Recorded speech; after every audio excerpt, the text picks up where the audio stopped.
Hello दोस्तों, नमस्कार। Free stock market classes इस चैनल में मैं आप सभी लोगों का दिल से बहुत बहुत स्वागत करता हूं। अगर आपने पहली बार विजिट किया है जरूर चैनल को सब्सक्राइब कर लेना, साथ में ही बेल आइकन को भी हिट करके ऑल जरूर सिलेक्ट करके रख लेना, ताकि जब ये वीडियो अपलोड करूं उसका नोटिफिकेशन आप लोगों को टाइमली मिलता रहे। सो चलिए दोस्तों, फिलहाल तो अभी इस वीडियो को स्टार्ट कर लेते हैं।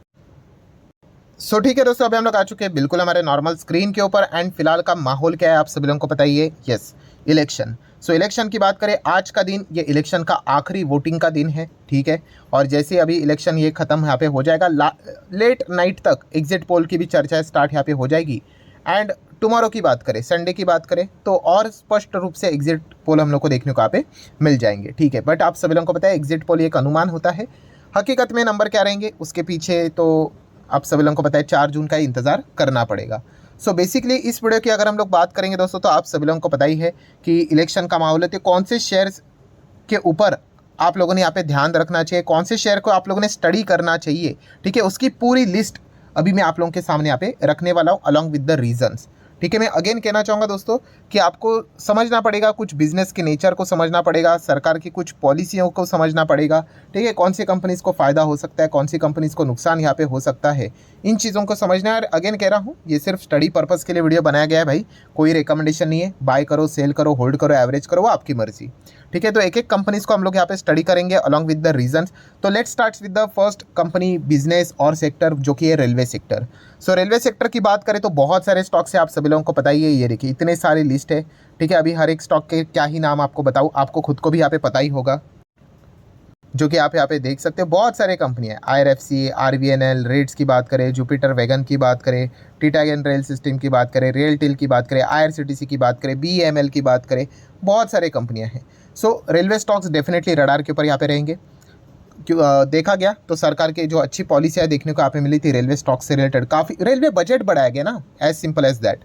तो कंपनीज को काफ़ी अच्छे खासे ऑर्डर्स मिलना स्टार्ट हुए, तो इसका फायदा रेलवे स्टॉक्स को मिला था एंड स्टॉक्स रॉकेट बने थे। सिमिलर वे डिफेंस कंपनियां भी आप लोगों के रडार के ऊपर यहाँ पे रहनी चाहिए। बहुत सारे जो डिफेंस स्टॉक है, इसमें सरकारी कंपनियां भी हैं, BDL की बात करें, BEL है, HAL है, Cochin shipyard, Mazagon dock ship builders. Private कंपनियां भी है, पारस डिफेंस की बात करें, डेटा पैटर्न की बात करें, सोलार की अगर सोलार इंडस्ट्रीज़ की बात करें, DCX है, आइडिया फोर्ज भी है, जेनटेक जैसी कंपनी है जो कि ड्रोन में काम करती है बट डिफेंस से रिलेटेड अच्छा योगदान देती है, भारत फोर्ज भी है। ऐसी लिस्ट निकाली जाए तो लंबी लिस्ट यहाँ पे निकल जाती है।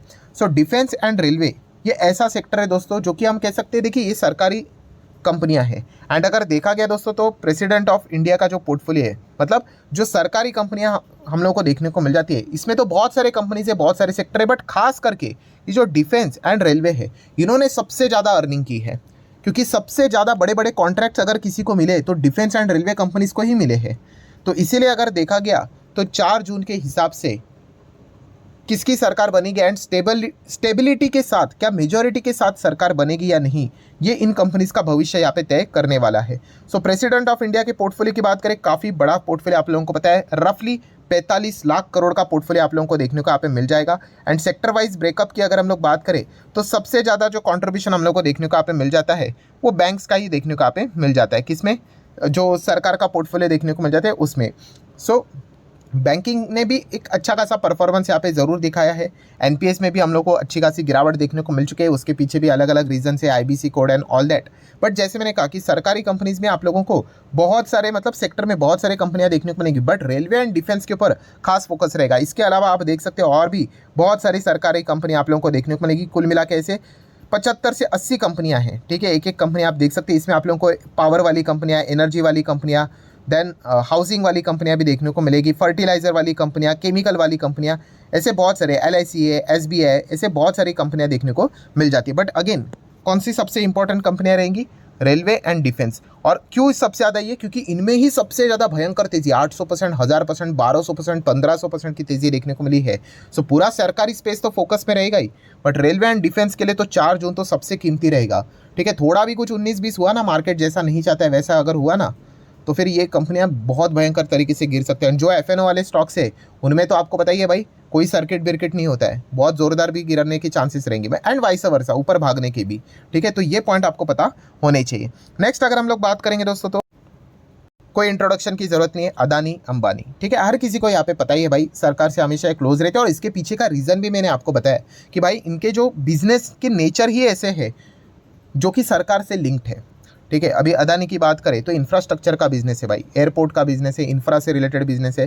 तो ये सरकार की ओर से ही कॉन्ट्रैक्ट्स हम लोग को देखने को मिल जाते हैं। सेम रिलायंस की भी अगर हम लोग बात करें, ठीक है, पेट्रोकेमिकल, ऑयल, गैस, ठीक है, ये सारी चीज़ें, टेलीकॉम की बात करें, ये सारे हम लोग को सरकार से रिलेटेड ही डायरेक्टली इनडायरेक्टली लिंक बिजनेस देखने को मिल जाते हैं। तो इनका कनेक्शन सरकार के साथ डायरेक्टली इनडायरेक्टली देखने को मिल ही जाता है। तो मुकेश अंबानी की बात करें तो रिलायंस तो फोकस में रहेगा ही रहेगा। देन अदानी ग्रुप की बात करें तो अदानी के भी कितने सारे शेयर्स है, कुल मिला के 10 शेयर्स है। ठीक है, यहाँ पे तो हम लोग को कितने देखने को मिले, 3 कितने हो गए, 6 हो गए, 7, 8, 9, 10, मतलब और एक देखा गया तो अदानी पोर्ट यहाँ पे मिसिंग है। ठीक है, एंड एनडीटीवी एक मिसिंग है। तो ये सारे कंपनीज की अगर हम लोग बात करें तो अदानी ग्रुप के शेयर्स भी आप लोगों के रडार के ऊपर रहने चाहिए। 4 तारीख इनके लिए काफ़ी इंटरेस्टिंग जरूर रहेगा।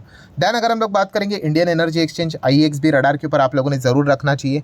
ठीक है, ऐसा क्यों, इसके पीछे का रीजन भी मैंने आप लोगों को बताया था। आप देख सकते हैं आईईएक्स का स्टॉक साल भर में जबरदस्त हम लोग को क्रैश होते हुए देखने को यहाँ पे मिल चुका है। ठीक है, और इसके पीछे का रीजन है ये इकलौती एक व्यक्ति। अभी ये कौन है तो आप सभी लोगों को पता ही होगा, अगर नहीं पता तो मैं आपको बता दूँ। सबसे पहले इनका नाम है आरके सिंह। ठीक है, सो आरके सिंह जी की बात करें तो ये पावर मिनिस्टर। ठीक है, एंड आप सभी लोगों को पता है कि उन्होंने यहाँ पे क्या बात बोली थी, मार्केट कपलिंग तो यहाँ पे होके ही रहेगा करके। सो मार्केट कपलिंग अगर हुआ तो आईईएक्स का जो शेयर था वो सिर्फ मार्केट कपलिंग का नाम सुन के 11% टूट गया था। और अगर भविष्य में मार्केट कपलिंग अगर हो जाता है तो आईईएक्स का शेयर का मोनोपोली यहाँ पे चला गया। सो इस चीज़ के चलते डेफिनेटली यहाँ पे हम कह सकते हैं दोस्तों आईईएक्स का शेयर के लिए 4 तारीख काफ़ी इंपॉर्टेंट रहेगा। अगर वापस ये सरकार चुनकर अगर आ जाती है तो आईईएक्स के लिए हम ये तो नहीं कह सकते गेम ओवर करके, बट कह सकते कि मतलब क्या ही बोले कि वो मार्केट कपलिंग सरकार करना ही चाहती है। अगर ऐसा हुआ तो कंपनी के बिजनेस के लिए आगे काफ़ी ज़्यादा स्ट्रगल देखने को मिल सकता है। नेक्स्ट अगर हम लोग बात करेंगे दोस्तों तो नवीन जिंदाल। सो नवीन जिंदाल की अगर बात करेंगे तो जिंदाल स्टील एंड पावर, इस कंपनी को आप ज़रूर स्टडी कर सकते हो। अभी रिसेंटली खबर थी 24 मार्च की कि industrialist and former Congress MP Naveen Jindal ji ने क्या कर दिया, बीजेपी ज्वाइन कर लिया। सो डेफिनेटली यहाँ पे किसकी सरकार बन रही है अभी आपको देखना पड़ेगा। ठीक है, अगर बीजेपी की सरकार आ जाती है तो जिंदाल को डेफिनेटली डायरेक्टली इनडायरेक्टली थोड़ा बहुत तो फायदा यहाँ पे मिल सकता है, एंड वाइस वर्सा। तो इस चीज़ के चलते जिंदाल स्टील एंड पावर ये स्टॉक आप लोगों के रडार के ऊपर रहने चाहिए, बिकॉज ये कंपनी के चेयरमैन है। नेक्स्ट अगर बात करेंगे ऑनलाइन गेमिंग देन गैम्बलिंग वाली कंपनियां, ये भी आप लोगों के रडार के ऊपर रहने चाहिए। इसके पीछे तो सरकार हाथ धो के पड़ी हुई है, इनके ऊपर सिर्फ जीएसटी लगाया नहीं है, मतलब अगर देखा गया तो 28% का जीएसटी तो लगाया है। ठीक है, एंड प्लस उसी के साथ साथ अगर देखा गया तो और भी अलग अलग चीज़ें एंट्री लेवल के ऊपर आप लोगों को अभी ये टैक्स यहाँ पे देना पड़ेगा। ठीक है, प्लस उसी के साथ साथ ये game of skill, game of chance सब कुछ यहाँ पे हटा दिया सबके ऊपर। मतलब आप देख सकते हैं एंटायर इंडस्ट्री के ऊपर 28% का जीएसटी सरकार ने यहाँ पे ठोक दिया है। एंड उसी के साथ साथ उन्होंने ये भी कह दिया है कि 2017 से लेके अभी तक 2023 तक जीएसटी का पैसा निकालो। मतलब आप अंदाज़ा लगा सकते हो कि रेट्रोस्पेक्टिवली जब से स्टार्ट हुए तब से लेके अभी तक का पैसा निकालो, इररेस्पेक्टिव ऑफ आपका स्किल है या फिर चांस है, सबके ऊपर 28% का जीएसटी फेस वैल्यू के ऊपर यहाँ पे लगा दिया है। अभी ऐसा करेंगे तो भाई कंपनी कैसे बचेगी। एंड इसी चीज़ के चलते जितने भी ऑनलाइन गेमिंग गैम्बलिंग वाली कंपनियां हैं वो जा चुके हैं सुप्रीम कोर्ट। 27 प्लीज़ हम लोग को सुप्रीम कोर्ट में फाइल होते हुए देखने को मिल चुकी है। उन्होंने चैलेंज किया ये 28% का जीएसटी वाला जो रूल है, और खास करके रेट्रोस्पेक्टिवली शुरुआत से लेकर अभी तक का पैसा मांग रहे हैं। और उसमें अगर देखा गया सबसे ज़्यादा खतरे में कौन सी कंपनी देखने को मिल रही है, delta Corp. So delta Corp को तो भाई लगभग 16,000 करोड़ पैसा देना है। कहाँ से देंगे भाई 16,000 करोड़, इनकी तो कंपनी का वैल्यू ही कितना है, केवल 3,000 करोड़ का। सो 3,000 करोड़ पूरी कंपनी भी बेचेंगे तो 3-4 हज़ार करोड़ ही मिलेगा। तो 16,000 करोड़ तो ये सपने में भी नहीं दे पाएंगे, इस जन्म में तो नहीं दे पाएंगे। सो डेफिनेटली इनके लिए तो कोर्ट का मामला तो सबसे इंपॉर्टेंट रहेगा। और ये मैं क्यों बता रहा हूँ, क्योंकि दोस्तों सरकार इस सेक्टर के तो पीछे ही पड़ा हुआ है। सरकार ने तो खुद बोला है कि हम लोग आने वाले समय में तो इस सेक्टर में और भी ज़्यादा सख्ती मतलब दिखाएंगे करके, और ज़्यादा से ज़्यादा टैक्स कलेक्ट करेंगे करके। मतलब सरकार ऑनलाइन गेमिंग एंड गैम्बलिंग को क्या कर रही है, प्रमोट करने की कोशिश नहीं कर रही है। ठीक है, तो इस चीज़ के चलते ये जो कंपनियां काफ़ी परेशान यहाँ पे हो रही है। नेक्स्ट अगर हम लोग बात करेंगे, ये व्यक्ति आपको पता ही होंगे, अगर नहीं पता तो आपको बताना चाहूँगा। लोधा ग्रुप के हम लोग को एक फाउंडर देखने को यहाँ पे मिल जाते हैं जिनका नाम है मंगल प्रभात लोधा। यस, मंगल प्रभात लोधा की अगर हम लोग बात करें, इनकी कंपनी शेयर बाजार में है जो कि है मैक्रोटेक डेवलपर, जिसका नाम है Lodha builders. Yes, so definitely हम कह सकते हैं बीजेपी के एमपी देखने को यहाँ पे मिल जाते हैं। सो 4 जून को क्या बीजेपी चुन के आएगी, मतलब एनडीए आएगा या नहीं आएगा, तो इस चीज़ के चलते मैक्रोटेक डेवलपर्स आप जरूर थोड़ा बहुत फोकस में यहाँ पे रख सकते हो। नेक्स्ट अगर हम लोग बात करेंगे तो बाबा रामदेव जी कोई इंट्रोडक्शन की ज़रूरत है नहीं, तो आप सभी लोगों को पता है ये भी करंट गवर्नमेंट से जुड़े हुए हैं। 4 जून इनके लिए भी इंपॉर्टेंट रहेगा, इनकी कंपनी पतंजलि फूड्स के लिए भी इंपॉर्टेंट रहेगा, ज़रूर नोट करके चल सकते हो। देन सिटी गैस डिस्ट्रीब्यूशन वाली कंपनियां, ठीक है, इनके ऊपर भी सरकार सख्ती बरतते हुए देखने को यहाँ पे मिल चुके हैं। तो IGL MGL इनके लिए भी 4 जून इंपॉर्टेंट रहेगा, ठीक है, क्योंकि अगर देखा गया सरकार इनको जो बेनिफिट्स देता था, ठीक है, ये आगे कस्टमर को पास ऑन नहीं करते, तो सरकार ने बेनिफिट्स देना बंद कर दिया। तो उसके बाद क्या हो गया, ये कंपनियां ज़बरदस्त गिरने लग गई। अलग अलग जो सिटी ने भी क्या कर दिया, इनको डाउनग्रेड करना स्टार्ट किया, बेचो करके 16% MGL का स्टॉक गिरते हुए देखने को यहाँ पे मिला था।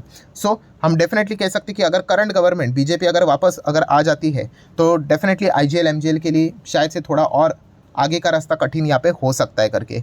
नेक्स्ट अगर हम लोग बात करेंगे तो GSPL, तो GSPL की भी बात करेंगे तो ये भी करंट गवर्नमेंट के जो रूल्स रेगुलेशंस थे उसके चलते ज़बरदस्त परेशान था। स्टॉक एकदम से ही 20% तक का क्रैश होते हुए देखने को मिला था, सर्किट डाउन यहाँ पे हुआ था। तो ऐसा क्यों, इसके पीछे का रीज़न क्या आप देख सकते हैं, GSPL share hit 20% lower circuit after tariff order disappointment. मतलब यहाँ पे ये सरकार के पास चले गए, बोला कि भाई हम लोगों को जो 34 रुपया यहाँ पे मिल रहा है, ठीक है, तो नहीं पहले कितना यहाँ पे मिलता था, तो आपको बताना चाहूँगा, यस 34 यहाँ पे मिलता था। और उन्होंने रिक्वेस्ट किया था सरकार को, कितना रिक्वेस्ट किया था कि इसको 47% बढ़ाया जाए और 50 कर दिया जाए। 34 है 50 किया जाए तो हमें बेनिफिट मिलेगा, हमारा रेवेन्यू बढ़ेगा।